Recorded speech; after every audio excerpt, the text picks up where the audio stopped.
So I'm wondering if you have any thoughts on today's events now that Simon Harris has been elected as the new Taoiseach of Ireland. What is your initial reaction? Look, I hope we'll see a change in how the country's run. I mean, as I outlined this morning, explaining why I wouldn't be voting for him. I mean, the cost of government in Ireland went from 68 billion in 2016 to 110 billion this year, and I don't think that people are seeing a commensurate rise in the services that they rely on in their daily lives, or in the infrastructure that they rely on in their daily lives. So I mean, all of this money has been soaked up in the apparatus of state, and businesses, in particular small businesses, are finding it more and more difficult to keep going and to turn a profit. And you know, people think profit is a bad thing, but if small businesses aren't making some profit, well then they can't continue. They close down, people lose their jobs. That's a really interesting point that I've not heard many people in Ireland make. It seems like that's an issue that doesn't get brought up enough, is the fact that not all state spending necessarily results in better services. Do you think that's an issue that needs to be talked about more when it comes to especially things like health, for example, that you can throw money at a problem and not achieve anything, and this government has been very good at throwing money at problems, from COVID to the Ukrainian war and people coming here. I absolutely think that people coming from Ukraine should be given asylum and should be given the same opportunities as everybody else who's lawfully resident here. But you know, the initial response to the government was to give them far more than than Irish people were entitled, and that created a lot of resentment, understandably. So you know, we do have to look at whether we're getting value for money or not. I mean, that was something that Fine Gael talked about when they first came to power, but I think they've sort of become one with the civil service, and instead of, you know, government has to be for the people and of the people. Now I think we have a government of the civil service for the civil service, and sometimes you get the impression that the departments are being run for the benefit of those who work in them, particularly senior management, rather than the people that they're supposed to serve. So when it comes to Harris's leadership, then are you at all hopeful that he might make any changes in that regard? Well, I'm hopeful that he'll make a lot of promises based on his track record. Delivery remains to be seen. I'm hopeful, of course I'm hopeful. It's a sunny day. You know, we're just back from the Easter break. Obviously the Easter message is one of redemption and hope. Of course I'm hopeful. Obviously health is a problem everywhere, but it's our particular problem in the Midwest, and I mean, we do, I think, need to see a plan to sort out the Midwest, and that needs to be led from the Taoiseach's department, not the Department of Health, because we know that that's not going to solve the problem.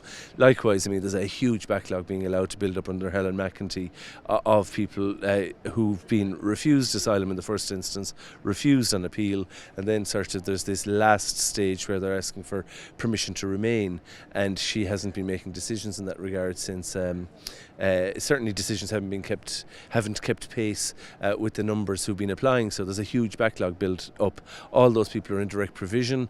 You know, if lots and lots of people are going into a system and they're entitled to be accommodated while they're in the system, well, it can hardly be a surprise to anybody if there's a shortage of accommodation at the end of it. So that's going to have to be tackled. I think we can make inroads in both of those issues in a short period of time, but it's going to take a degree of political will that hasn't been there up to now. Simon Harris, of course, was in the Department of Justice, he was in the Department of Health, even in the lifetime of this Dáil, so he knows what needs to be done. Whether he has the will to do it or not, it's obviously easier to run around and make crazy promises that you know you can't be held to account on because of the relatively short period available to him. But I hope he does something concrete. If he does, I think people will notice, because people do see behind the spin. I also, just very briefly on that, we hear talk now of the government establishing a kind of standalone body that's designed to deal with the immigration issue and the asylum issue, and I've heard other people criticise that, sort of similar to what you were saying originally, saying that this would effectively end up being the HSC of immigration. I mean, the Irish Water local authorities were set up to provide services to people. One of those basic services they provided was housing and water. That was stripped from them, and now they announced tourism initiative St Clair. I mean, they're welcome, of course they're welcome, but I mean, that's not that's not a raison d'etre for local authorities. Likewise, it is states deal with asylum applications. It is a key element of state sovereignty to control your borders, to outsource this, to sort of get away from, so that Helen will be able to sleep at night having not made decisions that are within her area of responsibility, or whoever replaces her if she's replaced, is farcical. I mean, look at how Irish Water has worked out. I mean, I didn't support it at the time. I refused to vote for it at the time. Not on the basis that I think people shouldn't have to pay for potable water, within reason, of course, but on the basis that we're going to set up this big unaccountable body that was going to fail miserably, and nobody was going to be accountable for that failure.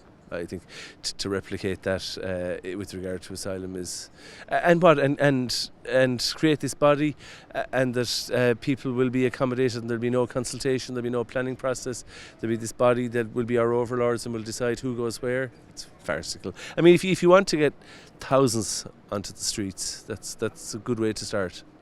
When it comes to the asylum issue, we've seen the EU migration pact being proposed, and the government has insisted that they're going to vote for it and they're going to go ahead with this. And admittedly, when you read through a lot of the proposals, I don't know what your thoughts on it, but a lot of it looks positive. A lot of it looks good. There are some proposals there that you think, yeah, that makes sense. I understand why that would be, faster processing ostensibly for people who have no documents, for example, that sort of a thing. But I heard one of your criticisms of it was that we're not implementing the laws that are currently on the books, so why would we sign up to new laws that... Well, I don't have a problem with signing up to new laws. I'm just not very optimistic that it's going to necessarily be a magic bullet or a panacea. I mean, there's this Dublin system in place, Dublin regulations brought in. We're now in Dublin 3, so it's a fairly advanced interstate system where people are who are claiming asylum are returned to the first country in which they claimed asylum, or the first country in which they entered the European Union. Leo Varadkar says that's a myth, according to him. He was claiming that this is a far right myth that is widely propagated, was the Taoiseach's assertion. Look, I don't know what, but I mean, I just know as a lawyer what the Dublin 3 regulations are about. Like hundreds, thousands of people are moved around Europe every year on the basis of those Dublin 3 regulations.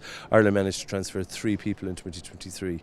That's farcical. So, I mean, if we're not able to operate the systems that exist, how are we to expect that we can operate new systems that require greater speed?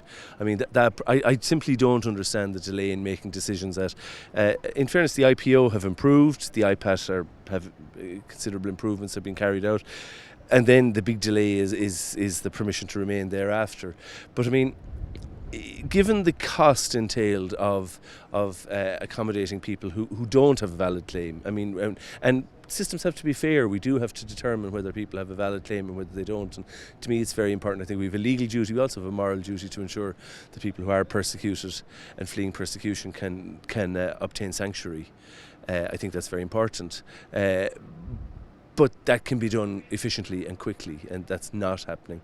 I don't understand why the state are concentrating. I understand why they're diverting so many resources to accommodating people, but surely the way out of that is to devote equal resources to processing applications, to making sure that we process applications quickly, but also fairly. I mean, I do think people need to be considered fairly, and we can't make presumptions with regard to people.